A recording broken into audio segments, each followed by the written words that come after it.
ما 2-3 ماه پیش با یه خانومی دوستم بود دیگه، خلاص انسان بودیم با هم دیگه، خوابیدیم.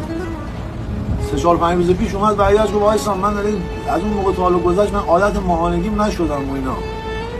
گفتم الان چرا به من میگی؟ گفتم اگر دنبال اینی که من آیسان اسلامی ام، گفتم بدبخت میشی اگه بخوای بچه دار بشی با من با این شرایط من. بعدم اگر خارجی بود اصلا نه که آیسان گوزی باشه، نه مثلا گفتم اگه فکر میکنی پدر خوبی من بخوام بشم، من مریضم. گفتم نه توی سیستم ما بچه رو میخوام نگه دارم. گفتم میدونم با کی میخواد نگه داره، کی میخواد بزرگ بکنه. ما خودمون بیمالر بزرگ شدیم، اسیر بزرگ شدیم، یکی دیگه مثل خودمون رو کجا میخواد بیاریم؟ بعد من آدم احساساتی هستم. دیشب قبل اینکه بخوابم برگشتم گفتم وایسا ببین من اصلا با این مال یه شهر دیگه است، ما یه بارم میاریم بذار بریم دی ان ای بهش بدم بره بگیریم، نکنه بچه رو بعد نگیریم بزرگ کنیم تا 20 سالگی بعد بفهمیم مثلا بچه ایشون یارو مال تانزانیا بود یارو. امروز صبح بهش گفتم برو دی ان ای بگیر اینا، گفتن راستی من بهت نگفتم 2-3 روز پیش من پریود شدم. ای خار پدر، ای خار در آوردت گاییدم.